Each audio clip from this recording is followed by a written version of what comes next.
Welcome, Jag Nation. We are live here on the campus at Flower Mound on a Wednesday afternoon. It's playoff week.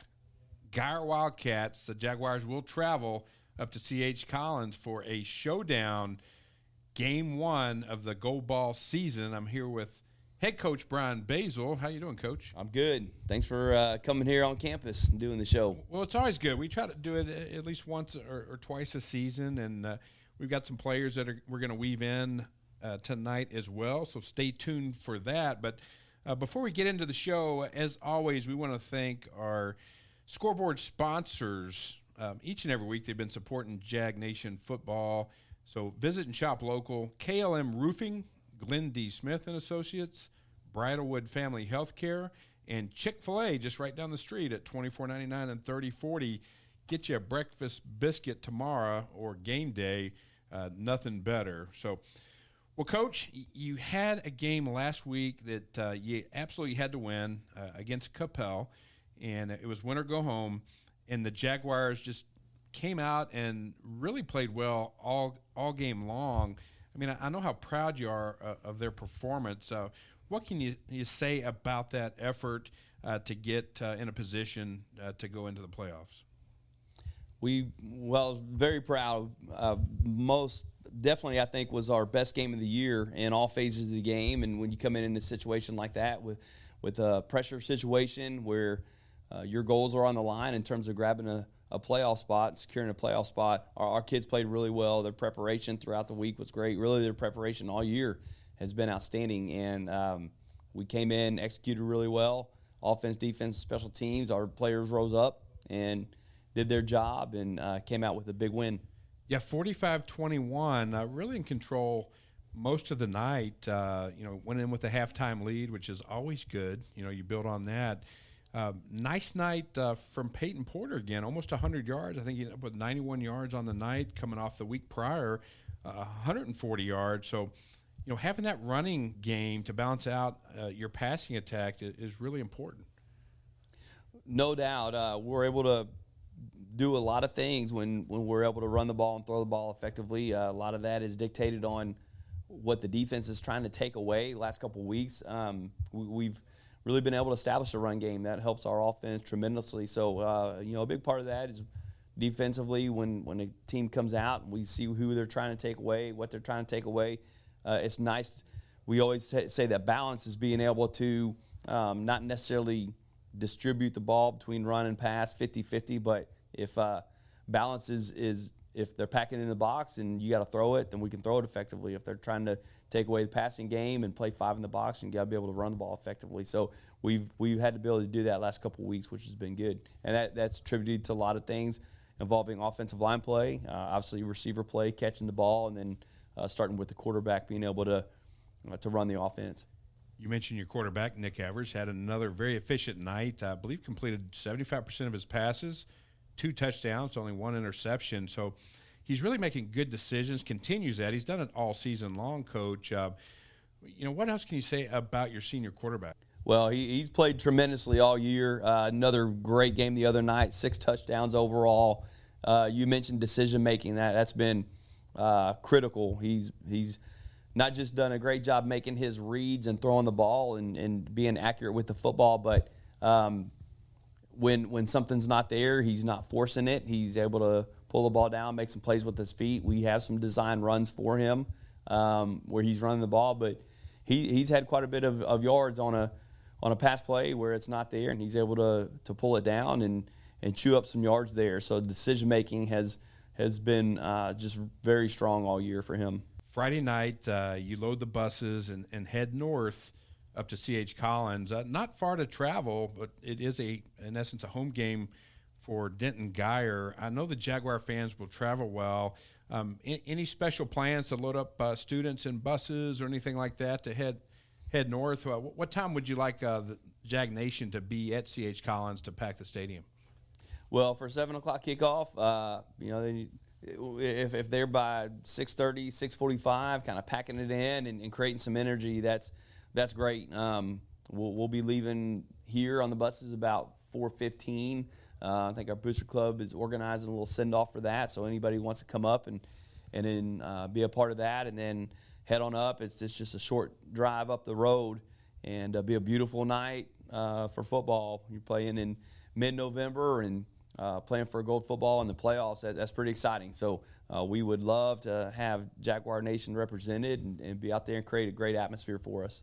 Of course, with the time change, it will be dark at kickoff, but it's supposed to be a gorgeous day, 66 and sunny, but the temperatures are going to drop. You saw some of that last week, Coach. It's going to get in the mid to low 40s later in the evening. Does that cooler temperature have any impact on the players on the field? Oh, that's perfect football weather. Once you're warmed up and getting going, I think last week was really about the same type of temperature. There wasn't much wind, which I think that's really probably the biggest factor. If the wind chill's not a factor, once you get warmed up and get the blood flowing, it feels great, and you really don't even recognize it. Guyer's defense has led the way most of the season. A lot of experience on that side of the ball. Linebacking core, defensive backs have really stood out. Defensive line anchored now by Rowan Briggs, one of the defensive ends. How do you match up in the trenches offensively in the trenches against that Guyer defense? Well, they're outstanding, no doubt. For us, as I mentioned before, the ability to be balanced on offense to where if they're taking something away, we've got to be able to counter it. And obviously they're good. They're good up front. So we got to be able to do some things. If they're packing it in and take away the run, we got to be able to do some things from throwing the ball, and not just downfield, but our swings, our quick screens on the perimeter. Those are things that for us help get our box numbers favorable where we can run the ball. Guyer comes in at 9-1. I think last I checked, ranked I think 5th or 6th in the state. I don't know. I don't put a lot of value in those rankings. I think it comes from Dave Campbell's Texas Football and some coaches' polls. Do you vote on that stuff, Coach? Well, no, we do not. And, their only loss has been to Allen, 38-31, back on October 15th. And a tough game against Denton Ryan, ended up 14-7 in overtime, which I thought was a surprisingly low-scoring game, but it just puts a value on the defense. The Jags have been in some really tough battles. Obviously winning that game against Marcus was something that the kids can really build on. Taking Highland Park, down to the wire, some really positive things for the Jaguars. How does this help you prepare for the game Friday night? Well, I think that these kids, we mentioned this last week, but they've been through the fire. One of our building blocks is perseverance, and you got to have some mental and physical toughness when you play this sport. We had some games during the course of the year that were tough losses, but we always were able to rebound from them. And our kids, I felt like they relied on that last week. We had a great effort on Friday night during the course of a game, especially when you have a playoff spot on the line against a very good team like Coppell. There's going to be times where you may not have momentum. And the other night, whether it was after a touchdown, whether it was after a turnover, our kids responded really well, and I think that they fall back on those times where tough games, tough losses, games that are pressure situations going right down to the wire. We've been in those situations before. We've been in those moments before. Reagan Tubbs, our kicker, he kicked a 52-yard field goal right before halftime last week, and he's been in those situations before in games where he's got to come in a clutch situation and make a kick, and he did that. I think a number of guys have been in those situations, whether it's big third down stops, third down conversions, playing a tough schedule, particularly in non-district. I think we went back and on our schedule, 6 out of the 10 teams we played are playoff teams this year. So we've certainly been in those big games and have another big game in front of us. But our kids have been there. It won't be unfamiliar to them. Defensively, the keys will be to put pressure on junior quarterback Jackson Arnold. He's thrown for a little over 2,300 yards, 19 touchdowns, to only 3 interceptions. He can get it done on his legs as well, much like Nick Evers, about 500 yards on the ground. Putting pressure on the quarterback will be key to disrupting that offensive flow, don't you think, Coach? Absolutely. 2 elite-level quarterbacks in this game. That's a great matchup. Our defense, they see Nick every day, and I think that'll help prepare them for what they're going to see on Friday night. He does do a good job throwing the ball around, but he's capable of making some plays with his feet. So you have a guy like that, you certainly are going to rely on all 11 guys to carry out their job. Guyer's receivers, they don't spread it around quite like you do here at Flower Mound. Their 3 go-to receivers led by Grayson O'Bara, 56 receptions, over 700 yards and 5 touchdowns. He's known as their speed guy. What's going to be the key to slowing him down while he draws some double coverage? Well, you got to know where he's at. They've got a couple of guys that are capable, and that's you got to play great assignment football. They do some things formationally with some motions that we're going to have to make sure that we're on the same page. And I think we played some outstanding receivers this year. Seems like every week we're going up against a guy that's a very capable threat, and this week is no different. So our players on defense, when you look at a passing attack, you look at a lot of the secondary responsibility, but getting a good pass rush, being able to mix up some blitzes and some looks are going to be critical in slowing them down a little bit. And the leading tacklers for the Jags on the defensive side, led by Ryan Brubaker, almost 50 tackles on the season, Coach. Rocco Cooper, Christian Claterball with 41 tackles, Cooper Davis, 30 and a half tackles, and Luke Browning. Those guys are going to have to come up big, be some playmakers, maybe force some turnovers.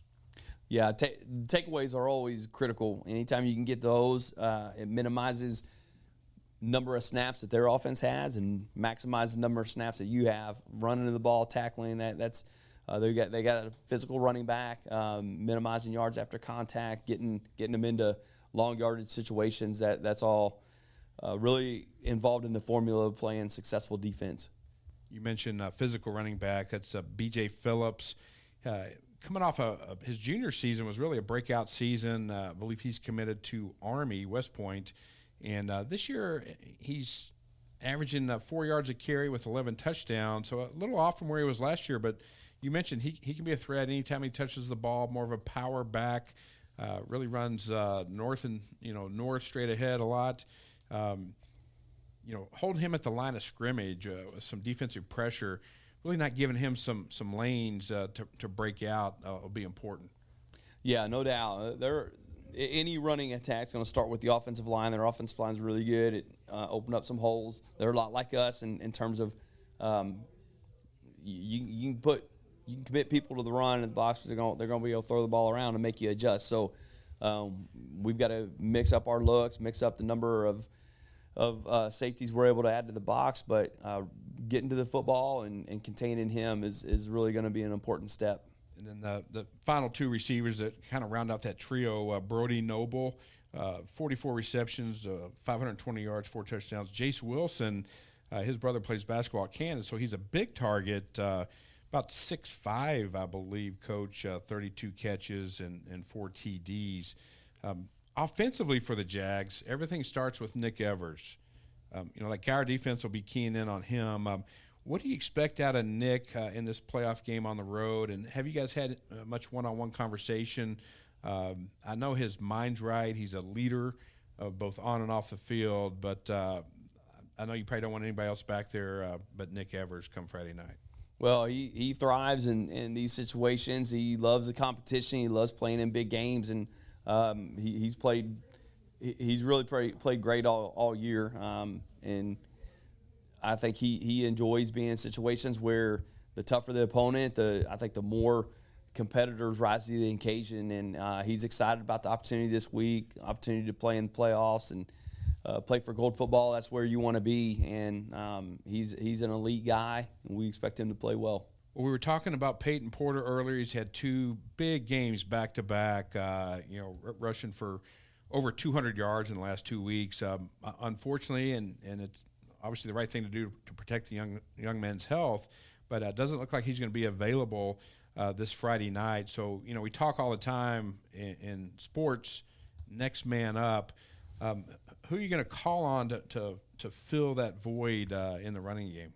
Well, Cade Edlein has been a guy that's spent a lot of time back there, a versatile guy that can line up in the backfield, motion out to receiver, line up a receiver, and motion back into the backfield, and he is really key for us in order to have that creativity, really kind of keep the defense on its heels as far as where is he going to line up and really create some matchups that we like. So Cade's done a good job. Really started that role our first district game against Marcus and has done a good job of when you're taking on that much, it involves a lot of learning the game plan and adjusting, and he's done a great job with that. So he'll be ready to go.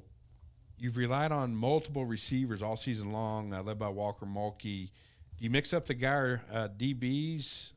Will it be important to get the ball distributed to multiple options? What are your thoughts there on the passing attack? Yeah, Walker's been a big play guy for us. He's going to draw a lot of attention, but when that happens, those other guys create opportunities, and they've done a really good job. Sometimes it's 1 or 2 catches a game. Sometimes it's 5 or 6, but they have to be ready. Every one of our passes, for the most part, is going to have a progression of a one first, second, or third option. So if one of those guys, that primary target is not there, then those other guys have to be ready to step in and make a big play. Grant Satterfield, mentioned Cade Edlein, Boston Lingenfelter, Beck Anderson, Jason Welch. Those guys have all done a really good job of being ready to make a play when their number's called. Caden Jensen is another one, big target, does a lot of things in our offense. So all those guys are very capable. Well, Coach, we're going to sit down here in just a minute with Reagan Tubbs, your special teams leader.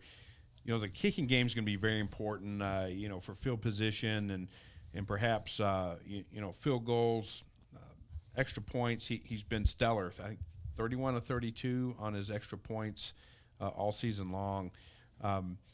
Special teams-wise, do you think it's going to take some big plays or definitely prevent some big plays from Guyer to come out on top Friday night? Well, special teams is important. Special teams is one of those areas where you can certainly make some big plays. Last week we had that. The field goal going into halftime was a big play, generated a lot of momentum for us, a lot of excitement, a lot of things that just don't go unnoticed. Reagan's averaging right around 45 yards a punt, hit a 54-yarder last week, and just the ability to flip the field. I think special teams is one of those areas where you can certainly make some plays, help yourselves out. You don't want to you don't want to have plays that cost you. You want to be sound and be able to execute efficiently in special teams play. Your cover teams, your return teams, taking care of the football. Those are all things that they'll really help you. We have special teams goals that we go over every week. No penalties. Sometimes you can have some pretty big swings in yardage. You get a big return, but you get a holding penalty. Sometimes those can be 30, 40-yard mistakes. And so just playing with a lot of discipline, we want to make sure we give our offense and defense the best chances. And special teams is a way to have a good, clean, efficient game. And that it all starts with Reagan, with the guy that handles a lot of those kicking responsibilities. He gets a lot of attention. Some of our specialists, our snappers, our holders, our returners, they've been outstanding all year long, as good as we've had, and really proud of the effort those guys put in to playing for those situations. You get one play in special teams, and that play is either going to be positive or negative. That's the way we kind of look at it. We invest a lot of time in it, so it's going to be an important piece for us on Friday. Coach, we're right at 48 hours from kickoff. I know how exciting you are for this game and how excited you are for your players, your coaching staff, and for all of Jag Nation. So best luck on Friday. Go get that win up at C.H. Collins, and thank you so much for your time tonight. All right, thank you. Jag Nation Radio has some special guests tonight. I'm sitting here with one of the Jag team captains, Adam Younes. Played all 4 years here at Flower Mountain. How you doing, Adam? I'm doing great. How are you? Man, I can tell you got a little extra pep in your step, a big smile on your face, ready for this playoff action. But, man, what a season it's been. You had to battle all season long. You had some tough games. That Mound Showdown winning against Marcus, 17-14. Was that the highlight of your all season thus far? It's hard to say it wasn't, because it's the Marcus game. And going into the season, you're kind of like, all right, we're not going to worry until Marcus till it's that time. And that's really hard to do. Everyone's got that game circled. But, I think every game that we win is going to be a huge highlight. Winning that Marcus game is something special, but at the end of the day, it's just another win. And then, you know, everything's on the line. Last game of the season against Coppell, it's win or pack it in. And you guys won in, I wouldn't call it walk-off fashion, but you were kind of in control of the game the entire game. Is that something you saw coming the week of practice, or you kind of brought it all together in that game where you had to put it all together to win the game and make it to the playoffs? Yes, sir. I mean, all season, Coach Basil has been telling us we haven't played our best football yet. We've played amazing so far all season, but we haven't played our best football yet. And going into that week, man, we were all tired of hearing that. We were ready to start playing our caliber football that we know we could play. No, you got to travel north Friday night to play Denton Guyer. They're ranked, I think, in the top 5 or 6 in the state. Come in 9-1. They're only lost to Allen. Do they seem like a big giant Goliath and Flower Mound's the David in this story, which we know how that ended. You know, David beat Goliath. Do you guys look at it that way, or do you look like you match up a little better than maybe what the quote-unquote experts are predicting on this game? You know, we know that in everybody from the outside, their view is going to be that it's a big David versus Goliath game. But, you know, to us, we know that they're a good football team, but, I mean, we are too. And we know that we can hang with anybody in the state, and we're ready to go show that. Now, you've got a little special X factor. One of the cheerleaders, Brinley, is there. Any shout out for Brinley this week? What's going on, Brinley? Good luck at the competition this weekend. They got a competition, so. There you go. Hey, good stuff right there. Hey, Adam Younes played all 4 years for Coach Basil, and he's going to leave it all on the field come Friday night, win or lose. Adam, thank you so much for joining us here on Jag Nation Radio. Thanks for having me. Jag Nation Radio, we welcome in team captain Cade Edlein to the show. How you doing? Great. How are you? Good. Glad to have you. Here we go. 4 years as a Flower Mound Jaguar. It comes to this playoff game on the road up at C.H. Collins against Denton Guyer. Coach informed us earlier tonight that you'll be getting a lot of the carries in the backfield. Peyton Porter will be out. But you told me you're ready to rise to the occasion. What are your thoughts on that, being kind of the go-to featured back this Friday night?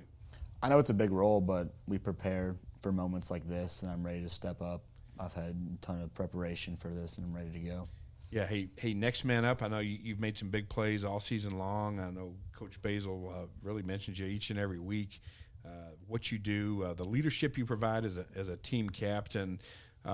Talk to us a little bit about the excitement that your teammates have. You know, you go in the trenches, starting with the offseason, the conditioning last winter to get ready for this moment.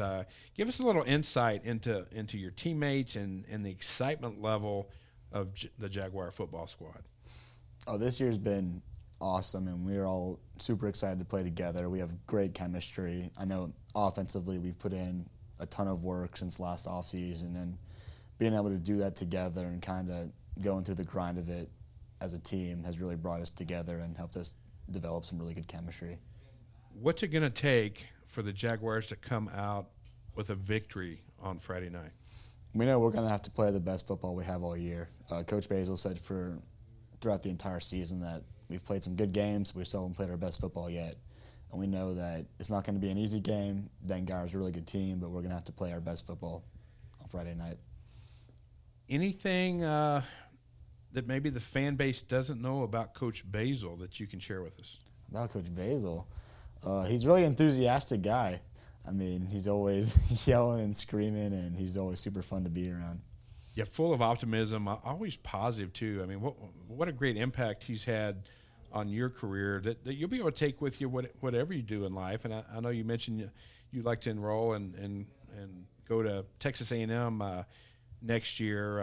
What are your thoughts about life after Jaguar football? I'm not looking forward to it, but it's going to be a change. I mean, having the football program here for 4 years has been great, but after football, move on to college and go do bigger and better things, but still take some of the lessons that you learned from football into the real world. There's a lot of students or even, middle school kids that tune in to the show. What's like one or two lessons you've learned from playing football here, playing, 6A varsity football that you'll be able to take to the next phase of your life? Just don't give up when the times get hard. I mean, there's going to be times where you want to quit or give up, but you have to realize that there's a bigger picture in things, and if you stay with it, you won't regret it. Cade Edlein, thank you so much for joining us on Jag Nation Football, and you're going to receive a complimentary meal from our friends at Chick-fil-A right there at $24.99 and $30.40. So, hey, have a great night and good luck Friday night. Thank you for having me. Welcome back to Jag Nation Radio. None other than the special teams leader, the kicker, Reagan Tubbs joins us. How you doing, Reagan? Good. How are you? Great, man. You've had a great season. You made, I think, it might have tied a high school record here at Flower Mound, but definitely your career best, a 52-yard field goal recently. Talk us through that. Did you feel like you had the leg going into that, or did you have a lot of confidence? On the sideline, I was like somewhat unconfident, but I knew that I had the leg to do it, and I was just worried because like earlier in the game, I'd gotten blown up, and they landed on my knee and ankle, so those were hurting. So I had to change up how I kicked a little bit, but. Well, hey, I know we're headed into the playoffs, and I know it's an exciting time a year for that. But, I know South Lake Carroll has a big tradition of dyeing their hair blonde, but what made you decide to dye yours? Mine's natural, but everyone else dyed theirs. I'm getting away with it. Oh, yeah? Yeah. Well, I'm just saying I dyed it blonde. No wonder yours looks the best then. Yeah. Hey, good stuff right there. But most of the rest of the team did dye their hair blonde? Yeah, we're trying to make every single person dye their hair blonde if it's not blonde already. Well, you got a few more to go. Right yeah, out I know. here. We've got a few. Yeah. I don't think Cade or Adam's quite done that yet. They tried to bleach theirs. It's just not fully blonde yet, but I think they're sticking with it because at least they made an effort.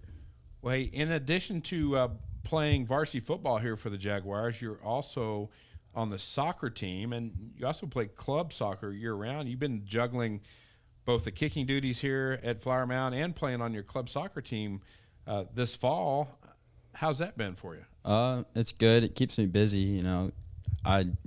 After football practice, normally every day it's like till 5:30 around then. So I get home, do homework, and then 2 days in the week I normally have to leave right after football practice for soccer practice or leave like an hour later. Well, how excited are you to head north? You got a big matchup against the Denton Guyer Wildcats on the road at C.H. Collins. I know the Jaguar fan base will travel well, so it should be a great atmosphere for a Texas high school football game. How excited are you, Reagan, to play on Friday night? I'm so excited. I can't wait for that. I've been wanting to play playoff football for all 4 years that I've been here, and I know it's been something that the Jaguars have been trying to make a tradition of making the playoffs, and I hope we get to continue this tradition. Well, field position is going to be a key element of the game. So, punting, maybe some corner kicks, things like that to pin Guyer deep into their side of the field. Have you been putting any extra practice in this week to maybe angling your punts or anything special, or is the same routine, business as usual? I've just been trying to keep everything the same, business as usual, because like Basil says, every next game is the most important game you play, so try to keep the routine the same. Well, let me set this picture up for you and tell me how it ends. Time running down. It's been a kind of a defensive battle. You guys have figured out how to slow down Guyer. They've got a 2-point lead. Jaguars are moving the ball. 2 seconds left. You've got a 50-yarder with the win to win the game. Talk us through it. Take my steps, kick it through the uprights. Simple as that. Just focus on what I know. Trust the guys to get the snap and hold and block Guyer and know that it's going through. Well, Reagan, that's from a confident young man. I met you right before the season started, and we chatted on the sideline during practice, and you had that same aura about you, just kind of no-nonsense, get-it-done kind of guy. So I've got all the confidence in the world. You'll be ready if the Jaguar offense can put you in that position. to win the game with your leg. So good luck Friday night, and thanks for joining us here on Jag Nation Radio. Thank you for having me. And you will get a complimentary meal from our friends at Chick-fil-A at $24.99 and $30.40 for being on the show. So thank our friends over there when you go over there either tonight or maybe later this week. Thank you, Chick-fil-A.